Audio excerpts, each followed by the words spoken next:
Malaking sindikato raw ang nasa likod ng serye ng umano'y pamubudol sa ilang lugar sa Pampanga maging sa bansa na kinasasangkutan ng mga foreign nationals.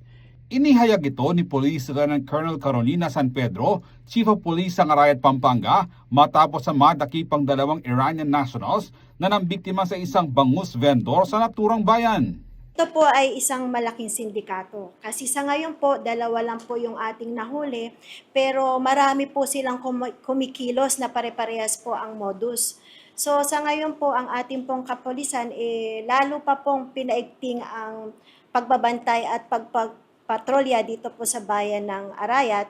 At kung tatanungin niyo po, ang ating pong kapulisan ay walang tigil po ang aming pong pag-aanunsyo, paglalahad po ng modus operandi ng mga ganito pong grupo.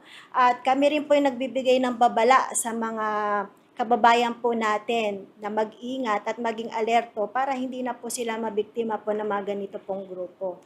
Hindi rin isinasantabi ang posibilidad na may kasabwat umano na mismong kababayan natin ang mga dayuhang manluloko. Tama po, katunayan po niyan, sila po foreign national pero bihasa po sila magsalita ng Tagalog. Kaya po ito po ay talagang grupo kung saan meron din pong nasa likod nila na kababayan natin. Maganda raw ang ugnayan ng LGU, kapulisan at ng mga komunidad na naging susi sa pagkakaaresto ng mga suspect. Malaki pong tulong yung kooperasyon ng komunidad, lalong-lalo na po ang ating mga residente, ang ating pong mga barangay, BPATS. Ito nga po ay isang manifestation na magandang pakikipag-ugnayan po ng komunidad. Kaya po mabilis po ang aming pagresponde sa pagtawag po ng aming atensyon. Babala lang po sa mga grupong ito na dito po sa Arayat may kalalagyan po sila. Panawagan naman ni Mayor Jeff Lurie sa mga ibang nabiktima ng foreign nationals na makipag-ugnayan sa kanila sa lalong madaling panahon upang makapagsampa ng karagdagang kaso. So pero mayroong problema. So siyempre, bailable ang kaso.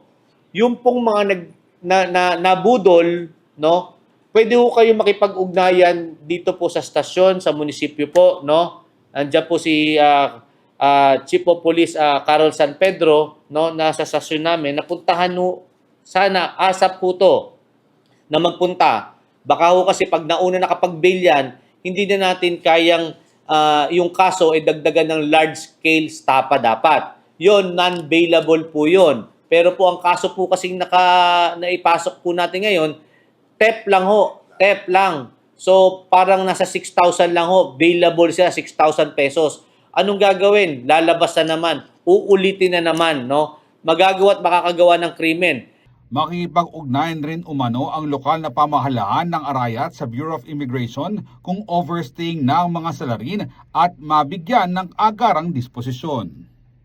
Ako si Jody Dizon Mercado para sa CLTV 36 News.